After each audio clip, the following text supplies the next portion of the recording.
I'm Pixel, and today I'll be explaining the auto-attack swing timer and how it affects combat. If you are not familiar with the tick system, I suggest you watch the video for that. In general, for this I'd recommend full manual to have the best possible control over your character, although this will work with Revolution too. Let's begin. The auto-attack swing timer is based on your weapon's attack speed, noted on screen. This timer is the amount of time before you can cast an auto-attack after you perform an action that triggers the auto-attack swing timer. As an example, auto-attacking triggers this timer, effectively making it the time between auto-attacks. Another thing that triggers this timer is using attack abilities, and that is the important part. So, how can we use this to our advantage? First, let's assume we're using fastest type weapons. If we use a no-attack ability such as Anticipate or Depth Swiftness in combat, we will naturally fire off an auto-attack, because our attack speed is fast enough. So let's go in depth as to what's going on here. Let's say we use Needle Strike. This will trigger the 2.4 second auto-attack swing timer, which will start counting down. We will then use our Depth Swiftness, which does not trigger the auto-attack swing timer to reset back to its maximum value. This means that 0.6 seconds into Depth Swiftness, the auto-attack timer hits 0, and we fire off our auto-attack. Firing off this auto-attack resets the auto-attack swing timer back to its maximum value. Now, if I try the scenario of an average attack speed two-handed weapon, you can see that I will not get a free auto-attack. We are one tick short. However, we can manipulate this by waiting a tick before casting our Depth Swiftness. Now it may seem silly doing nothing for an entire game tick in the middle of combat, but this allows us to fire an auto-attack which deals around 80% average ability damage, which we trade for one tick of our time. This makes it roughly 80% average ability damage per tick. For a rough comparison, Dazing Shot, which is a decent basic ability, will deal on average around a 94% ability damage for 3 ticks of combat time, which is 31% ability damage per tick. As you can see, this auto-attack is a very large amount of damage for the amount of time we sacrifice to use it. However, we can go one step further and get this more powerful two-handed auto-attack for free as well. We can do this by use of weapon switching and abusing how the auto-attack swing timer works. When you use an ability, the auto-attack swing timer is set to the value of the weapon that used that ability. This means when we switch to our two-handed weapon, it will use the auto-attack timer from the faster attacking weapon we cast the previous ability with. So when we cast Depth Swiftness, we can now fire our two-handed auto-attack without losing a tick, just like camping fastest dual-wield weapons. This method will work with all the abilities on screen.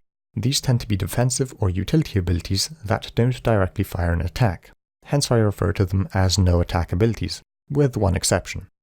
This exception is Shadow Tendrils, because despite directly dealing damage, the auto-attack timer reset happens later than on the initial cast. This means you can fire off a free auto-attack alongside it, provided the previous auto-attack timer you triggered was fastest. Or you can delay casting Shadow Tendrils slightly. However, with most two-handed weapons you'll need to sacrifice 2 ticks for this, so I'd recommend switching into Shadow Tendrils from a Needle Strike, where you'll also benefit from Needle Strike's 7% damage boost on both the auto-attack and the Tendrils. There is, however, another requirement to this technique.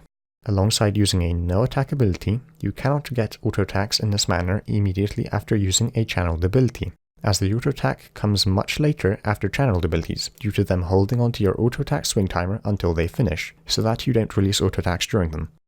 This includes abilities such as Snipe, Rapid Fire, Concentrated Blast, Fury, and many others. This stuff should be implemented whenever possible, as it provides a significant damage boost. It is pretty literally free damage. Additionally, you should always fire two-handed auto-attack at the start of combat instead of instantly casting an ability, as again, you will get a large chunk of damage for just one tick of your time. All of what I have mentioned so far works with all styles, but next I'll be moving on to a magic-specific method of abusing auto-attacks. It involves manually triggering an auto-attack from your ability bar by binding a spell.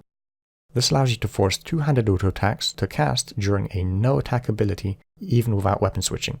This is possible because this allows you to cast an auto-attack and an ability on the same tick. Normally, if you cast an ability on the tick an auto-attack would have been fired, the ability will take priority and the auto-attack will never come. However, by manually casting the auto-attack from your bar, followed by an ability on the same tick, the game skips this priority logic, because it has been given an explicit order to fire an auto-attack, then an ability. I should also note, if you press an ability followed by an auto-attack on the same tick, only the ability will fire, because the game will process the ability priority before attempting to fire an auto attack, and the auto attack will not come, which is how it usually happens. This brings me to Detonate's unique interaction. Triggering Detonate does not trigger the auto attack swing timer, until you trigger it again to release Detonate. This means you can use it like a no attack ability. For this, you'll need to start charging Detonate, then once Detonate has charged for at least 3 ticks, you'll trigger your auto attack, then release your Detonate, and finally fire your next ability. This must be done within the same tick and in that order. If you fire the auto attack without releasing Detonate on that tick, you will cancel the Detonate charge. If you fire Detonate first, you can't use the auto attack as the swing timer has been reset by Detonate. And if you fire your ability first, you cancel both Detonate and reset the auto timer, and everything is wasted. This unique property also means that you are able to fire an auto attack and an ability at the start of combat losslessly, unlike with ranged and melee. Further to this, with weapon switching, it allows for a technique called 4-tick auto attacking. However, I won't be delving into the intricacies of it in this video. As a side note, setting your two-handed magic weapons spell only sets your main hand spell, and dual wielding has both main hand and offhand spell settings. So when setting a spell with dual wield magic, make sure to set both your main hand and offhand spell. Unless you want to do 66% of your normal damage, that's cool too. One thing I should note is that your main hand and offhand weapons have separate swing timers, with the offhand usually coming a short delay after your main hand swing, although this isn't particularly important yet. To finish up, as for the order in which I recommend learning this stuff, I'd say to start with camping two-handed weapons and waiting a tick to sneak the auto attack, or in the case of magic, practice forcing the auto attack to get it for free. Then I'd say to get comfortable with weapon switching and start abusing auto attacks for free with all styles.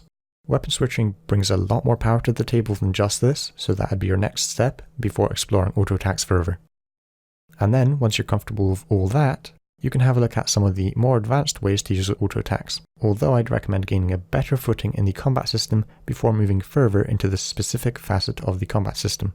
As always, please check the description in case anything changes or there's something I missed. And if you've made it this far, thanks for watching.